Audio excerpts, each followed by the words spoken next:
नमस्कार, मैं अमित श्री अरविंदो सोसाइटी की ओर से आपका हार्दिक स्वागत करता हूं।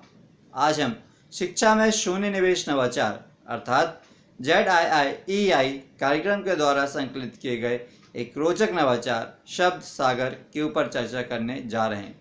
इसके लिए हमने NCERT बोर्ड के कक्षा 3 के गणित विषय के पाठ क्रमांक 9 बोलो भाई कितने गुना लिया है। इस पाठ के माध्यम से गुणा और पहाड़ा के बारे में बतलाया गया है। तो चलिए देखते हैं कि किस प्रकार से हम इस नवाचार शब्द सागर का उपयोग यह पाठ सीखने के लिए करते हैं।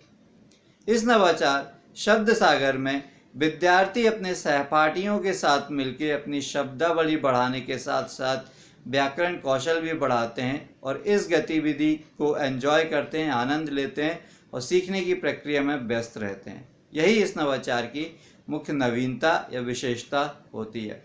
इस नवाचार के कारण न केवल विद्यार्थी पाठ की विषय वस्तु से रूबरू होते हैं, बल्कि बच्चों के सर्वांगीण विकास के लिए, बच्चों के होलिस्टिक डेवलपमेंट के लिए जो भी गुणों की आवश्यकता होती है, जैसे शिष्टाचार, अनुशासन, धैर्य, विनम्रता, परस्पर सहयोग, संप्रेषण कला आदि गुणों का विकास बच्चों में धीरे धीरे होने लगता है। तो चलिए देखते हैं कि किस प्रकार से हम इस नवाचार का क्रियान्वयन अपनी कक्षा में कर सकते हैं। इस नवाचार का क्रियान्वयन एज अ रिवीजन या पुनरावृत्ति के रूप में होता है।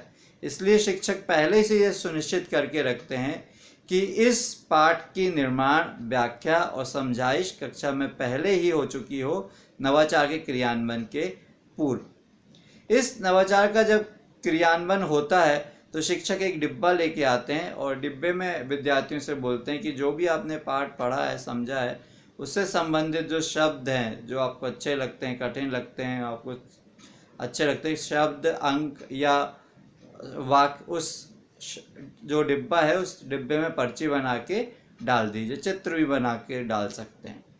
फिर दूसरे दिन शिक्षक उस डिब्बे को कक्षा में लेके आते हैं और बोलते हैं क्यों ना इस डिब्बे को बढ़िया सजा दिया जाए, डेकोरेट कर दिया जाए।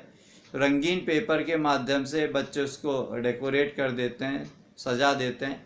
फिर एक बच्चे को बुलाया जाता है और बोला जाता है कि इस पर एक शब्द सागर नाम लिख दिया जाता है। डिब्बे को एक शब्द सागर नाम दे दिया जाता है और डिब्बे में एक अच्छी हैंड राइटिंग से शब्द सागर लिख दिया जाता है। फिर शिक्षक बताते हैं कि हम अब के खेल खेलेंगे और खेल में क्या होगा, हर एक विद्यार्थी एक एक करके आएगा, डिब्बे में से एक पर्ची उठाएगा और पर्ची में जो भी लिखा होगा वो उस बच्चे को दे दी जाएगी जिसने वो पर्ची बना के डिब्बे में डाली थी। वो बच्चा सबके बीच में आएगा, कक्षा के बीच में आएगा, वो शब्द पढ़ेगा, वो अंक पढ़ेगा और उससे संबंधित पहाड़ा बोलेगा।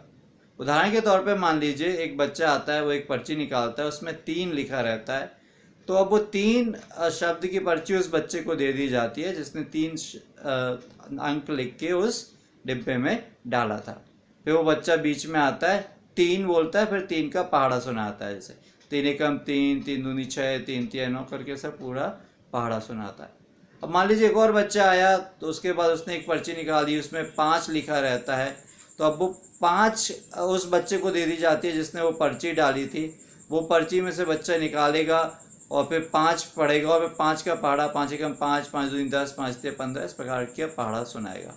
इस प्रकार के नवाचार का पूरी तरह से क्रियान्वयन कक्षा में किया जा सकता है। हमें उम्मीद है कि आपको नवाचार का क्रियान्वयन पसंद आया होगा और उसका क्रियान्वयन आप अपने विद्यालय में भी जरूर करेंगे। हमें पूर्ण विश्वास है कि इसके बहुत अच्छे, बहुत सकारात्मक परिणाम आपको देखने को मिलेंगे और स्कूल की लर्निंग आउटकम में जरूर वृद्धि होगी। यदि ये वीडियो आप फेसबुक पर देख रहे हैं तो ZIIEI का फेसबुक पेज जरूर लाइक कीजिए।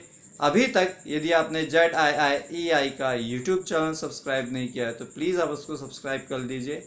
नीचे डिस्क्रिप्शन पे इनोवेटिव पाठशाला मोबाइल ऐप का लिंक मौजूद है, जिसे आप डाउनलोड करके इसी प्रकार के रोचक, मनोरंजक और ज्ञानवर्धक नवाचार प्राप्त कर सकते हैं और अपने स्कूल की लर्निंग आउटकम बढ़ाने में मदद कर सकते हैं। वीडियो देखने के लिए बहुत बहुत धन्यवाद। नमस्कार।